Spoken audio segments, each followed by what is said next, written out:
இலாஹ இல்லல்லாஹ் வஹ்தஹு லா ஷரீக்க லஹ். அல்லாஹ்வுக்கே எல்லா புகழும். நான் வந்து இந்த இறங்கின வரிசையில குரானை படிச்சுக்கிட்டே இருக்கோம் டெய்லி. அதுல எல்லாம் நிறைய விஷயம் கத்துக் கொடுக்குறாங்க. அதுல ஒரு சில விஷயங்கள், தெரிஞ்ச விஷயங்களை உங்களோட பகிர்ந்துக்கலாம்னு நினைக்கிறேன் இன்னைக்கு. யாரும் முன் வராததுனால, யாராவது நீங்க முதல்லயே சொன்னீங்கன்னா இன்ஷா அல்லாஹ் யார் வேணாலும் பயான் பண்ணலாம். இன்ஷா அல்லாஹ் சொல்லலாம். குரான்ல இருந்து நம்ம கத்துக்கிட்ட விஷயத்த ஷேர் பண்றோம்.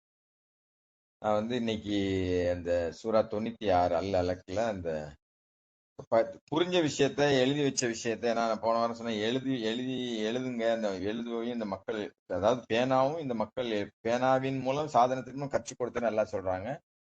அதனால நான் என்ன, என் பையன் பசங்களுக்கும் சொன்னேன். அத நீங்க வந்து இறங்கின வரிசையில அந்த ஃபர்ஸ்ட் அட்லீஸ்ட் 10-19 சூறாவாவது எழுதுங்க அப்படின்னு அவங்களும் எழுதியிருக்காங்க. நான் டெய்லி அதை எழுதிட்டு டெய்லி படிச்சுட்டே இருக்கேன். படிச்சதை ரெக்கார்ட் பண்ணி கேட்டுக்கிட்டே இருக்கிறேன். அதன் மூலம் இன்ஷா அல்லாஹ் நிறைய விஷயங்கள் நமக்கு வந்து மனசுல பதியுது. அந்த அடிப்படையில ஒரு சில விஷயங்கள் ஷேர் பண்ணலாம்னு நினைக்கிறேன். ஃபர்ஸ்ட் வந்து 96வது அத்தியாயத்துல, படிப்பீராக படைத்தவரான உம்முடைய இரட்சகரின் பெயரால் ஒரு கருமுளையிலிருந்து மனிதனை அவர் படைத்தார்.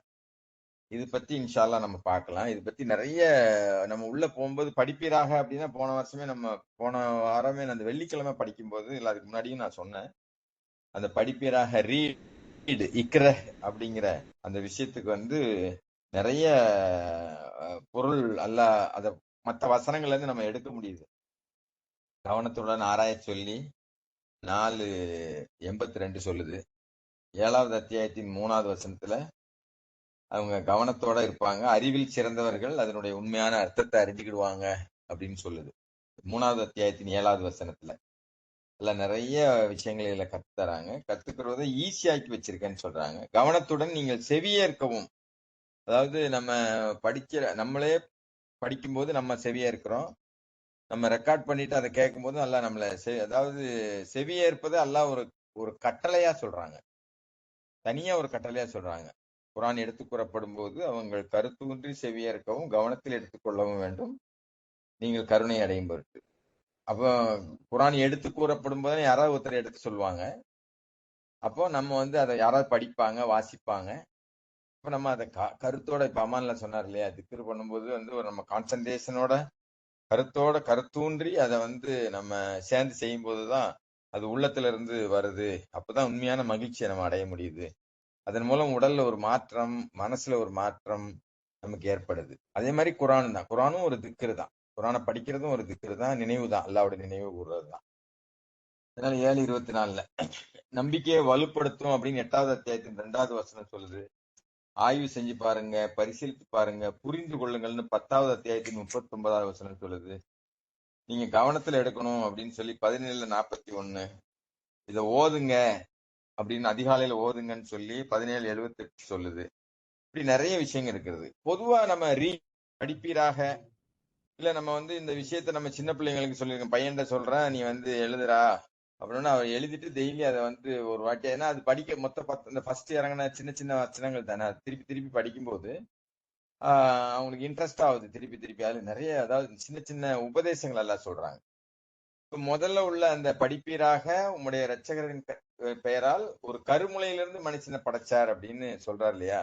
நம்ம இவ்வளவு பெரிய உருவம் வந்து ஒரு சின்ன அணுவுல இருந்து, ஒரு சின்ன விந்து துளியில இருந்து தான் வந்திருக்கு. அதை நம்ம தெரியும் போது என்ன ஆகுது அப்படின்னா, எப்போ அல்லாவுடைய படைப்பை பற்றி நம்ம தெரிஞ்சுக்கிறோமோ அத நம்ம அல்லாவை பத்தி அதிகமா தெரிஞ்சுக்கணும். அல்லாவே மதிக்க வேண்டிய முறைப்படி மதிங்கன்னு நல்லா சொல்றாங்க இல்லையா. வேல்யூ, அல்லாஹ் எப்படி அதை மதிக்கணும்னு சொல்றாங்களோ அதை மாதிரி மதிங்க அப்படின்னு சொல்றாங்க.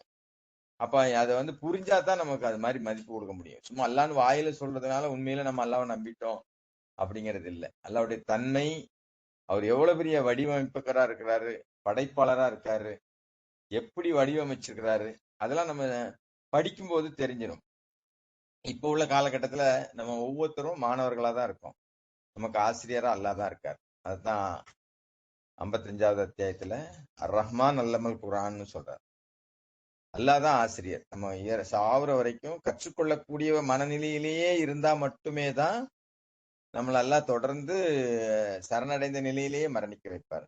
இல்ல எனக்கு எல்லாமே தெரியும், எனக்கு எல்லாம் புரிஞ்சிருச்சு அப்படின்னு சொன்னா நம்ம நம்ம நம்ம சிந்தனையை சீல் வச்சிடறாரு அல்லாஹ். நமக்கு முடிஞ்சு போச்சுன்னு அர்த்தம் இல்ல. சின்ன சின்ன விஷயங்கள். அதனாலதான் நம்ம முதல் மனிதர் ஆதமுடைய பசங்களுக்கு எல்லாம் காக்காயிட்டு இருந்து கத்துக் கொடுக்க சொல்றாரு. ஐயோ, இந்த காக்காக்கு தெரிஞ்ச கூட எனக்கு தெரியலையே அப்படின்னு அவர் கை சேதப்படுறாரு. இதெல்லாம் உதாரணங்கள் அதுல சொல்றது. இப்ப நம்ம படிக்கிறதுக்கு பெருசா எங்கேயும், அதாவது நீங்க சீனா போயினாலும் கல்வி கத்துக்கணும் அப்படின்னு சொல்லி சரித்திரத்துல இருந்து சொல்லுவாங்க. அங்கெல்லாம் எங்கேயுமே தேவையில்லை. மாணவர்களா இருந்தாலும் சரி, நாமளா இருந்தாலும் சரி, சின்ன பிள்ளைங்கள இருந்து பெரிய ஆள் வரைக்கும் நம்மளோட சின்ன பிள்ளைங்களுக்கு நிறைய விவரம் தெரியுறதுக்கு காரணம் அவங்க கையில அந்த கம்ப்யூட்டர், அந்த கணினி, அந்த காலகட்டத்துல நாம இருக்கிறோம். இப்ப அந்த படிப்பு அப்படிங்கிறதோட முக்கியத்துவம் நமக்கு தெரியணும். நம்முடைய விரல் நுனியிலேயே நிறைய விஷயங்கள் இருக்கு. எதை பத்தி கேட்டாலும் சரி, எதை பத்தி சர்ச் பண்ணாலும் சரி, அது எந்த லாங்குவேஜ்ல சர்ச் பண்ணாலும் சரி, உடனடியே உலகத்துல உள்ள எல்லா தகவல்களையும் நமக்கு ரெடியா அல்லாவுடைய அருள் தான், அல்லாவுடைய கருணை தான் சொல்லணும் அது. அதனால நம்ம தன் முனைப்பெடுத்து இப்ப அந்த ஆர்வத்தை தான் நம்ம தூண்டணும். பிள்ளைங்கள்ட்ட படிங்க, இது எழுதுங்க, படிப்பீராக.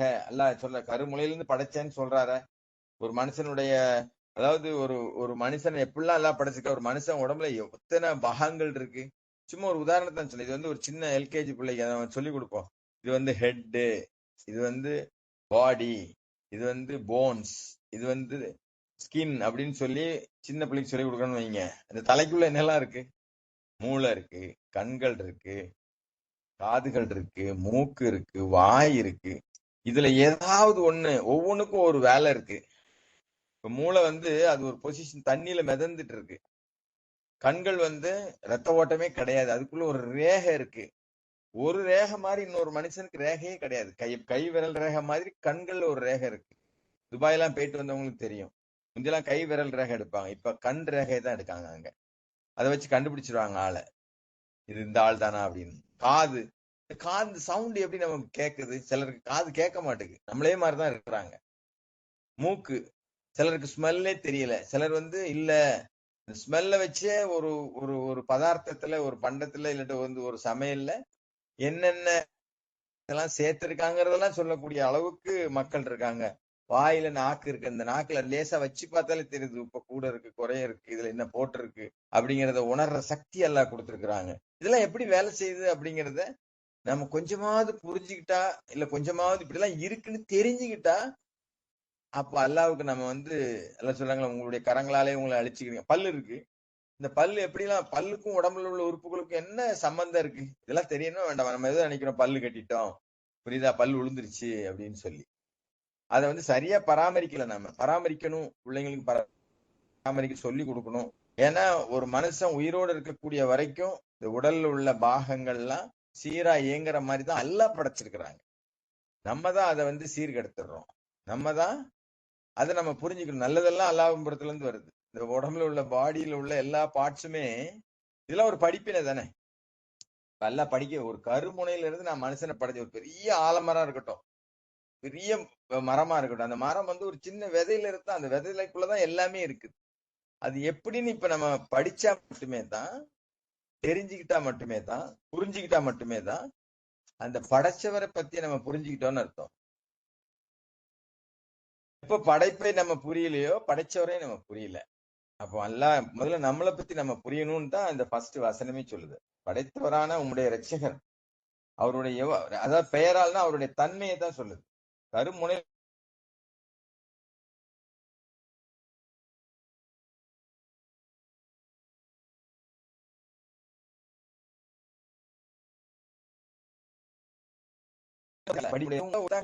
இல்ல ஏதோ ஒரு அடிபட்டுருச்சு, இல்ல ஒரு ஆபரேஷன் பண்ணிருக்கு, ஏதோ ஒரு பிரச்சனை வந்துச்சு அப்படின்னா அப்பதான் அந்த கண்ணுடைய அருமை தெரியுது நமக்கு. ஐயோ, நம்ம எவ்வளவு கேர் பண்ணணும், அதுக்கு எவ்வளவு விலை மதிக்கவே முடியாது. நம்மகிட்ட இருக்கக்கூடிய உடல் உறுப்புகள் ஒவ்வொன்றுக்கும் ஒரு சின்ன மெடிக்கல் எமர்ஜென்சி வந்துச்சுன்னா லட்சக்கணக்கான ரூபாயை பிடிங்கிடுறான் ஆஸ்பத்திரியில.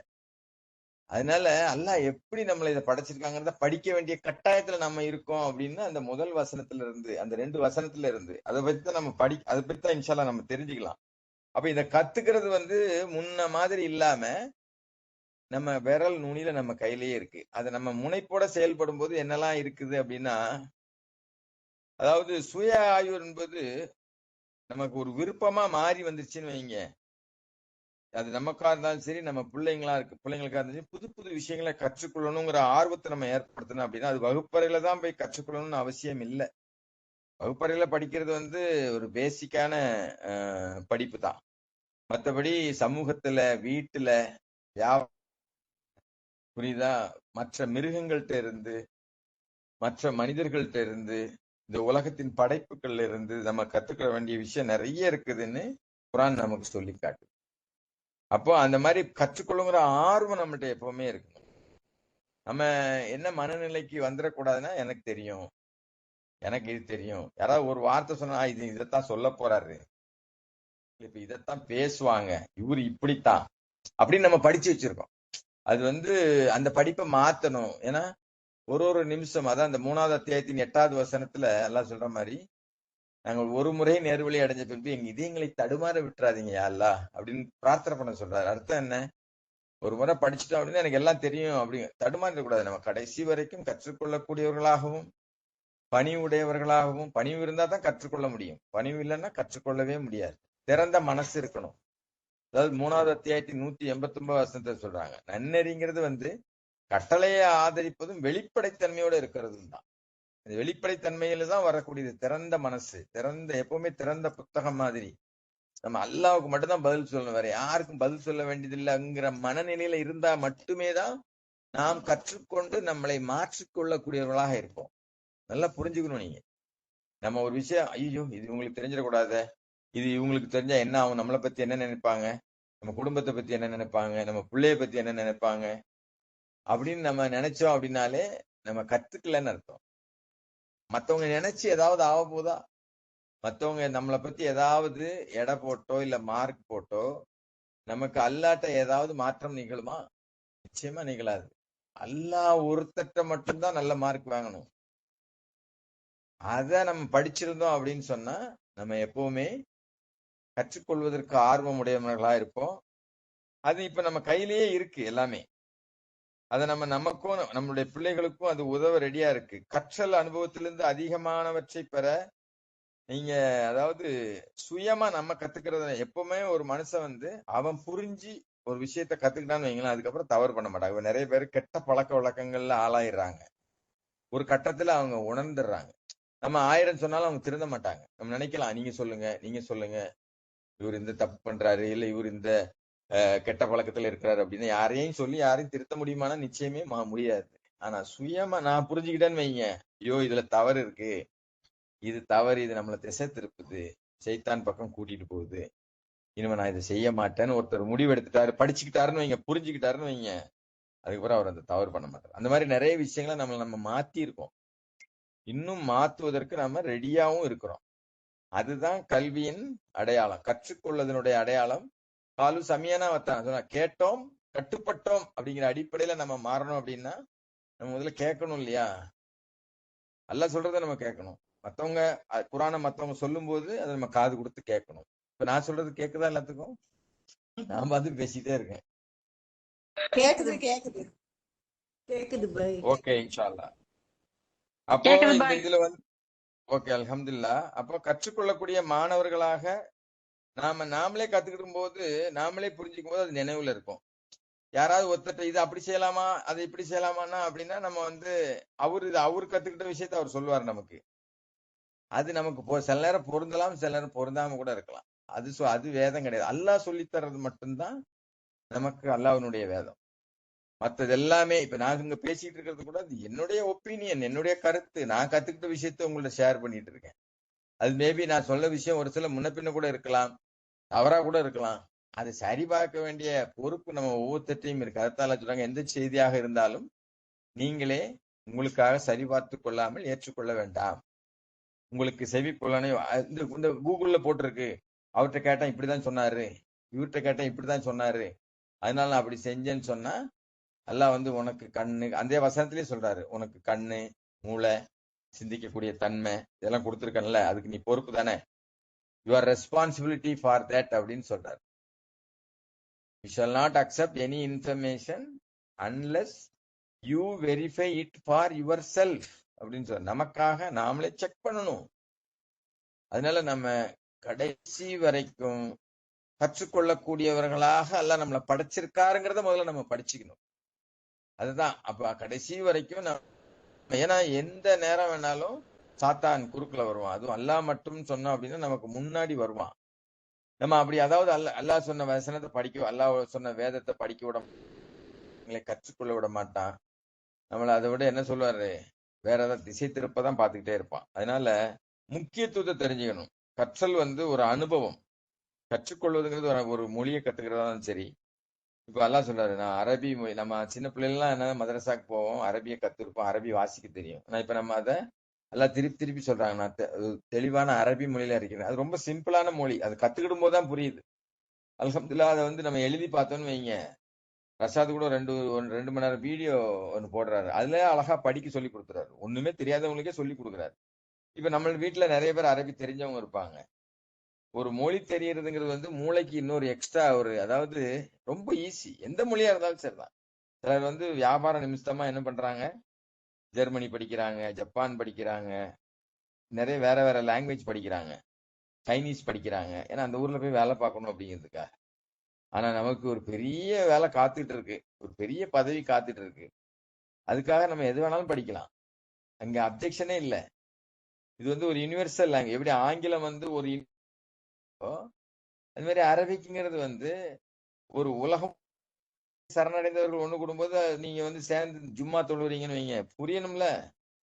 அப்ப அரபில ஓதும் போது ரைட், இதைத்தான் செய்யறாரு, இதைத்தான் நான் என்ன சில பேர் கேட்பாங்க, ஏன் தமிழ்ல அல்ஹம்துலில்லாஹ் தமிழ்ல ஓதக்கூடாதா? அதை ஓதக்கூடாதுப்பா. அது அதுல ஒரு கட்டமைப்பு இருக்கு. அல்லாஹ் ஏன் கட்டமைப்பு வச்சிருக்காங்கன்னா, அது ஒரு யுனிவர்சல். உலகத்தில் உள்ள மக்கள் பெரும்பாலானவர்களை சென்றடையக்கூடிய இந்த குரான், இந்த மார்க்கம் பெரும்பாலானவர்களை போய் சென்றடைய போகுது. பெரும்பாலானவர்கள் சரணடைந்தவர்களாக மாற போறாங்க. அதுல நமக்கு நம்பிக்கை இருக்கா இல்லையா? அதுக்காக நாம ப்ரிப்பேர் ஆக வேண்டாமா? நம்மளுக்கு தான் நம்ம தானே படிக்கிறோம். இதா ஜா நஸ்ருல்லாஹி வல் ஃபத் 110வது அத்தியாயம், கடைசியா இறங்கின குட்டி சூரா, 19 வார்த்தைகளை கொண்ட அந்த சூரா. அதுல என்ன சொல்லுது, மக்கள் கூட்டம் கூட்டமா வரப்போறாங்க அப்படின்னு. அந்த கூட்டத்துல நம்ம இருக்கிறோமா, இல்ல அந்த கூட்டமா வரப்போறவங்களுக்கு நம்ம ஏதாவது நம்மளால முடிஞ்ச இந்த செய்தியை கொண்டு போய் சேர்க்கறதுக்காக ஏதாவது வேலை செஞ்சோமா அப்படிங்கிறத நம்ம படிச்சிருக்கோமா, நம்ம நம்மளை நாமளே சுய பரிசோதனை செஞ்சு பார்க்கணும். அப்போ அதுக்கு கல்வி ரொம்ப முக்கியம். அதாவது நம்மளே சொந்தமா முயற்சி எடுத்து படிக்கும் போது அல்லாஹ்வுடைய உதவியை கொண்டு அர்-ரஹ்மான் அல்லமல் குரான், கற்றுத்தரக்கூடியவர் அவராகத்தான் இருக்கிறார். குரானினுடைய ஆசிரியர் அல்லாஹ்வாகத்தான் இருக்கிறார். நமக்கு என்ன தேவை? குரானை நம்ம உள்வாங்கணும்னா 56:79 சொல்லுது, none can grasp it except the sincere. சின்சியரா இருக்கவங்களை தவிர வேற யாரும் இது உள்வாங்க முடியாதுன்னு சொல்லு. அந்த சின்சியர்னா என்ன? அக்கறை. அக்கறைன்னா என்ன? ஒரு அக்கறை உடையவர்னா என்ன? ஒரு குடும்ப அக்கறைன்னா என்ன சொல்லுவோம்?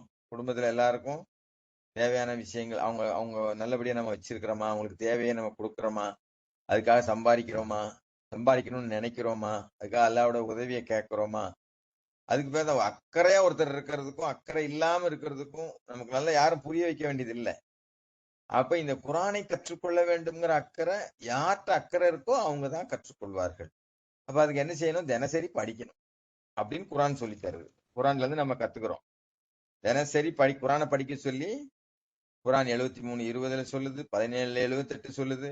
எந்த நாளும் நீங்க தியானம் பண்ண முடியாதுன்னு எனக்கு தெரியும் நல்லா சொல்றாரு. அதுக்கு பதிலா குரான்ல உங்களால இயன்ற அளவு படிங்க. யார் யாரெல்லாம் இது சென்றடைதோ அவர்கள் அச்சமுட்டி எச்சரிக்கை செய்யக்கூடியவங்களா ஆகுங்க. நல்லதை கொண்டு தீயதை தடுங்க. நல்லது எது? அல்லாஹ்வுடைய வார்த்தை தான். அப்ப அதை கொண்டுதான் நம்ம தடுக்க முடியும். இப்படி இதெல்லாம் படிச்சாதான் எப்ப நம்ம மைண்ட்ல வருதோ, எப்ப மைண்ட்ல நிக்குதோ, படிச்ச சில விஷயங்கள் 5ஆம் கிளாஸ்ல படிச்ச எழுத்து இன்னும் மறக்கல, 3ஆம் கிளாஸ்ல எழுதி பழகிறது இன்னும் மறக்கல. நல்ல விஷயங்கள் சொல்லி தந்த விஷயங்கள், இது நான் படிச்சிருக்கேன், எனக்கு சொல்லி தந்திருக்காங்க அப்படின்னு நமக்கு இப்பவும் ஞாபகம் இருக்குது. அதே மாதிரி அல்லாஹ் குரான்ல சொல்ற விஷயங்களை நாம படிக்கணும். அப்போ படிக்கிறது நம்ம மைண்ட்ல ஏத்தணும். அப்ப அப்படி அக்கறை உள்ளையோடு படிக்கும்போது தான் அவங்க புரிஞ்சுக்குவாங்க. நம்ம புரிஞ்சுக்கும்போது அல்லாஹ்ட்ட நம்ம மதிப்புடையவங்களா ஆகிறோம். குரான் சொல்லுது, என்னை வழிபடுவதன் மூலம்தான் நீங்க அல்லாஹ்வுக்கு விருப்பங்களா ஆக முடியும். அப்போ ஞாபகம் இல்ல, இந்த கண்ணியம் எல்லாமே அல்லாஹ்வுக்கு அப்ப நம்ம அல்லாஹ் சொன்ன விஷயத்துக்கு கண்ணியம் கொடுக்கும்போது மட்டும்தான் நமக்கு அல்லாஹ் கண்ணியத்தை வழங்குறாரு. சொல்றாரு, கௌரவமானது ஒரு நுழைவுடன் என்னை நுழைய அனுமதிப்பீராக பிரார்த்தனை பண்ண சொல்றாரு. அந்த கண்ணியம் எப்ப கிடைக்கும்? நம்ம விஷயத்தை உள்வாங்கணும், புரிஞ்சுக்கணும், அப்ப அதை செயல்படுத்துவோம். அதாவது புரியாத விஷயத்த நம்மளால செயல்படுத்த முடியாது. திருப்பி திருப்பி அதே மாதிரி தப்பு தப்பா தான் சொல்லிட்டு இருப்போம். அப்ப புரிந்து கொள்ளுதல நம்ம அல்லாட்ட தான் கேட்கணும். ஐயோ இவர் சொல்றாரு எனக்கு புரியல, அவர் சொல்றாரு, ஒருத்தர் சொன்னதுனால உடனே புரிஞ்சிடாது எல்லாமே. நம்ம தொடர்ந்து எனக்கு அதனாலதான் சொல்றாரு, அவசரப்பட்டு நீங்க சொல்லாதீங்க. ஒவ்வொரு காரியத்திற்கும் ஒரு காலகட்டம் உண்டு. அப்ப அந்த காலகட்டம் எப்ப வரும்? நம்ம எவ்வளவு தூரம் அக்கறையோட இதுக்கு டைம் கொடுக்கறோமோ அவ்வளவு சீக்கிரம் நம்ம கத்துக்கிடுவோம். அதனால இது நம்மளுடைய மரியாதையை மேம்படுத்தும்.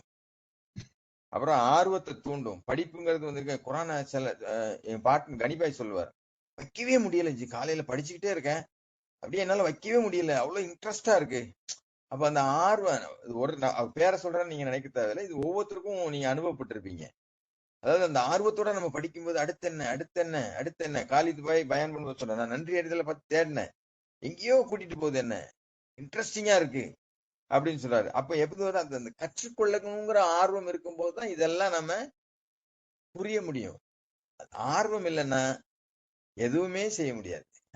நான் எல்லாம் மட்டும் சொல்லிட்டேன், குரான் மார்க்கம் எனக்கு தெரியும், நான் சொர்க்கத்துக்கு போயிடுவேன், யாராவது கேரண்டியா சொல்ல முடியுமா? தூதரே அப்படி சொல்லக்கூடாதுன்னு சொல்றாரு ரஷாத் பயான்ல. எந்த கேரண்டியும் கிடையாது. ஏன்னா நாம என்ன சொல்றாரு, வாபுத ரப்புக்க ஹத்தாயத்தியக்கலக்கின் worship your lord in order to attain certainty. சந்தேகம் இல்லாத நிலையை அடையணும். அல்லாஹ் பத்தி சந்தேகம் இல்லாத நிலையை நம்ம அடையணும். அல்லாஹ் இஸ் ஒன். அது நம்ம எப்ப நம்மளுடைய படைப்பை நம்மளை பத்தி புரிஞ்சுக்கிறோமா, இந்த படைப்பெல்லாம் நான் அதைத்தான் சொல்ல நினைச்சேன், அதுக்குள்ளேயே போகலனா மனுஷன் உடம்புல என்னென்ன பாகம் இருக்கு, அது எப்படி செயல்படுது அப்படின்னு நம்ம சொல்லிட்டே இருக்கலாம். நீங்களும் போய் சர்ச் பண்ணி பார்க்கலாம், மூளை எப்படி செயல்படுது, கண்கள் அப்ப இதெல்லாம் எப்படி செயல்படுது. ஐயோ நம்ம வீணாக்கிட்டோமே, பல்ல பூரா சொத்தாயாக்கிட்டோமே, புரியுதா, கண்ணை கெடுத்துக்கிட்டோமே, காதை குச்சியை வச்சு குடஞ்சி கெடுத்துக்கிட்டோமே, உள்ள அழுக்கு எடுக்கிறோம்னு சொல்லி காது கேட்க மாட்டுக்க, இப்படிலாம் நம்ம இப்ப வருத்தப்படுறோம். வரக்கூடிய ஜெனரேஷனுக்கு நம்ம சொல்லணும், எதை செய்யணும் எதை செய்யக்கூடாது. எல்லாம் எவ்வளவு சேஃப்டியா மூக்குல முடி வச்சிருக்காங்க, எதுக்கு? காதுல ஒரு ஒரு ஒரு பிசின் வச்சிருக்காங்க, எதுக்கு? கண்ணு டக்குன்னு மூடிக்குது, எதுக்கு? அப்போ இதெல்லாம் நம்ம யோசிச்ச ஒரு காரணத்தோட தான் எல்லாம் வச்சிருக்காங்கல்ல. அப்ப அந்த படைப்பையே நம்ம புரியல சரியா அப்படின்னு சொன்னா அல்லாஹ் நம்ம இன்னும் உணரலன்னு அர்த்தம். அல்லாஹ் இன்னும் அல்லாஹ் அப்படின்னு சொல்லும் போது அவங்க உடம்பு அதாவது நடுநடுங்கி போகும்னு சொல்றாங்களே, எப்படி? இத புரியறதுனாலதான். படைப்பெல்லாம் எப்படி படைச்ச முதல்ல, அதனாலதான் வெளியே மத்த படைப்புகள் எல்லாம் விட்டுட்டு மனுஷன் நம்மள எப்படி படைச்சிருக்காங்க, எவ்வளவு பர்ஃபெக்டா படைச்சிருக்காங்க, எவ்வளோ விஷயங்களை நம்ம அதாவது ஒரு ஸ்மெல் அடிச்சோம்னா இது இந்த திசையில இருந்து வருது. சிலர் இப்படி ஒரு காத்து அடிக்கும் போதே மழை வரப்போகுதுன்னு சொல்லுவாங்க. அந்த உடம்புல அந்த தோல்ல அந்த பட்டை அந்த காத்தினுடைய ஸ்பரிசம், அந்த ஸ்மெல்லு, மண் ஸ்மெல், இதை வச்சு சொல்லுவாங்க எங்கேயோ மழை பெஞ்சிட்டு இருக்கு, இந்த திசையில மழை பெய்யுது. இல்ல இப்படி மேல அண்ணாந்து கண்ணால பார்த்துட்டு அந்த மழை இத்தனை மணிக்கு பெய்யும், மணி இத்தனை ஆச்சு, கடிகாரம் பார்க்காமலே மணி சொல்லுவாங்க அந்த நிழல்ல பார்த்து. அதெல்லாம் எப்படி நமக்கு தெரிஞ்சிச்சு? இதெல்லாம் எப்படி கணக்கிடுறோம், நம்ம எப்படி படிச்சுக்கிட்டோம் அதை? இப்போ படிப்புங்கிறது நிறைய இருக்கு. படிப்புங்கிறது அதுதான் எல்லாம் இக்கிரஹ அப்படிங்கிறதுக்கு நீ கவனத்தோட வாசி, அர்த்தப்படுத்திக்காத. சும்மா சும்மா வாசிட்டு போறது மட்டும் குரான் படிக்கிறது இல்ல, புரிஞ்சு படிக்கிறது. அப்புறம் அத மொழிபெயர்த்து படி, ஆவணப்படுத்து, கற்றுக்கொள், கிரகித்துக்கொள், உணர்ந்து கொள். நல்லா என்ன சொல்றாங்க, எக்ஸ்பேண்ட் பண்ணி பாரு, அது இன்னும் கொஞ்சம் எக்ஸ்பேண்ட் பண்ணி பாரு, ஆய்வு செஞ்சு பாரு. இக்ரா அப்படிங்கிற வார்த்தைக்கு ஓது, இப்படி நிறைய வேற வேற வேற வேற வசனங்களையும் இதற்கான பொருள் எல்லாம் சொல்றாங்க. அதனால நாம இந்த ஆர்வத்தை நம்ம தூண்டணும், இந்த ஆர்வம் நமக்கு இருக்கணும். இது கடல் அளவுல கடல்ல உள்ள மைய பூரா தண்ணிய பூரா மையாக்குனாலும் உலகத்தில் உள்ள எல்லா பேனாக்களையும் மரமாக்குனாலும் எழுதி முடிக்க முடியாது குரான. சும்மா சொல்லல, அது அல்லாஹ் 54வது அத்தியாயத்துல 4-5 இடத்துல சொல்றாங்க. 4-5 இடத்துல என்ன சொல்றாங்க, வலக்கது எஸ்ஸர்னல் குரான, லிதிக்ர். we made the Quran easy to learn. we made the Quran easy ஆக்கி வச்சிருக்கிறேன் அப்படின்னு சொல்றாங்க. ஆனா நமக்கு குரான் எடுத்தோன்னு தூக்கம் வருது. என்ன அதே குரானை தான் இவர் சொல்லிக்கிட்டே இருக்காரு தினசரி அப்படின்னு ஒரு சலிப்பு வருது. ஆனா ஒவ்வொரு நாளும் புது புது விஷயம் நம்ம கத்துக்கிறோங்கிற விஷயத்த நம்ம மறந்துடுறோம். அதை காது கொடுத்து கேட்கும் போதுதான் அதை நம்ம புரிய முடியுது. ஓ, இன்னைக்கு நான் கத்துக்கிட்டேன். காலையில ஓதும் போது கவனமா கேளுங்க, எவ்வளவு விஷயம் வருது, எவ்வளவு விஷயம் நம்ம கத்துக்க முடியுது. அதனாலதான் அந்த டைம் எல்லாம் சொல்றாங்க, அதிகாலை நேரத்துல நீங்க குரான் ஓதுங்க அப்படின்னு சொல்றதே அதுக்குதான். அதை கவனத்தோட கேட்கும் போது, அதனால அல்லாஹ்வுடைய கிருபையில நம்ம கற்றுக்கொள்ளக்கூடியவங்களா இருக்கணும். அதைத்தான் இன்னும் இப்ப நம்ம அந்த அடுத்த வசனத்துக்கே போல, அந்த ஒரு வார்த்தையில தான் படிப்பீராங்கிறதான் நின்றுட்டே இருக்கணும். அதனால இன்ஷா அல்லாஹ் அல்லாஹ் நமக்கு இந்த மனப்பக்குவத்தை நமக்கு தரணும். கற்றுக்கொள்ளணும். எனக்கு வயசாயிருச்சு, படிக்கிறதுக்கு ஒண்ணும் இல்லை அப்படின்னு நினைக்காம, இல்ல நம்ம டிகிரி வாங்குறது பெரிய விஷயம் கிடையாது. டிகிரி எல்லாம் இப்ப யார் வேணாலும் வாங்கிட்டு போயிடலாம். ஆனா அல்லாட்ட டிகிரி வாங்கணும். அல்லாட்ட டிகிரின்னா மரியாதை. டிகிரிங்கிறது ஒரு டிகிரியை என்ன சொல்லுவாங்கன்னா ஒரு ரெஸ்பெக்ட், அதாவது ஒரு கண்ணியம் அல்லாட்ட பெறணும். அப்படின்னா அல்லாஹ் சொல்லியிருக்கக்கூடிய வேதத்தை படித்து புரிந்து உணர்ந்து நம்ம பிள்ளைங்களுக்கு கேட்டா சொல்லக்கூடிய அளவுக்கு நம்மளுக்கு தெரிஞ்சிருக்கும். எந்த விஷயம் நம்ம சின்ன பிள்ளைங்க கேட்கும், நான் வேற யார்ட்ட கேட்டு சொல்லுவேன்னு சொல்றது நல்லதா, இல்ல நான் கத்துக்கிட்ட விஷயத்த உனக்கு ஷேர் பண்றேன் அப்படின்னு சொல்றது நல்லதா? யோசிச்சு பாருங்க. ஒவ்வொருத்தரும் படிக்கணும், ஒவ்வொருத்தரும் ஞானமுடையவங்களா ஆகணும், ஒவ்வொருத்தரும் அறிவுடையவர்களா ஆகணுங்கிறது தான் அல்லாஹ்வுடைய விருப்பமா இருக்குங்கிறத நம்ம படிச்சுக்கலாம். குரான்ல இருந்து 3வது அத்தியாயத்தின் 7வது வசனத்துல நம்ம படிச்சா 3:18 என்ன சொல்றாரு? லா இலாஹ இல்லல்லாஹ்னு யார் சொல்வா? ஷஹதல்லாஹு அன்ன லா இலாஹ இல்லாஹுவ. அல்லாஹ்வும் அப்படிதான் சொல்லுவாங்க, மலக்குகளும் அப்படிதான் சொல்லுவாங்க. அறிவில் சிறந்தவர்கள். இப்ப அறிவு எப்ப நமக்கு நிறைய விஷயத்த தெரியும், அதான் அறிவில் சிறந்தவர். நிறைய தெரிஞ்சுக்கிட்டே இருக்கணும், இன்னும் தெரிய வேண்டியது நிறைய இருக்கு. அது தமிழ்ல சொல்லுவாங்க, கற்றது கையளவு கல்லாதது உலகளவு அப்படின்னு ஒரு இது செய்யுங்க சொல்லுவாங்க. நம்ம கற்றது மண் அளவு தான். ஒரு கைப்பிடி மண்ணுல என்ன இருக்குமோ அந்த அளவுக்கு தான் நமக்கு தெரியும்.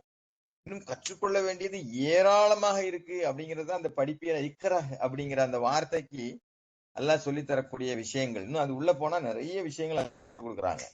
இப்ப நான் இன்ஷா அல்லாஹ் 9:55 ஆயிடுச்சு. மனித உடல் உறுப்புகள் அது எப்படி செயல்படுது அப்படின்னு நிறைய இருக்கு. ஒரு உறுப்பா நம்ம சொல்லலாம். இன்ஷா அல்லாஹ் அடுத்த வர்ற வாரத்துல வாய்ப்பு இருந்தா நம்ம இன்ஷா அல்லாஹ் கற்றுக்கொள்வோம். நம்மள எல்லாம் தொடர்ந்து கற்றுக்கொள்ளக்கூடியவர்களாகவும், கற்றுக்கிட்ட விஷயத்தை செயல்படுத்தக்கூடியவர்களாகவும், அதை நினைவில் நிறுத்தக்கூடிய அளவுக்கு அல்லாஹ்விடமிருந்து உதவியையும் அருளையும் நம்ம அல்லாஹ்ட்ட வேண்டி பெறுவோம் அப்படின்னு பிரார்த்தித்து நிறைவு செய்கிறேன். அல்ஹம்துலில்லாஹ். ஸலாம் அலைக்கும்.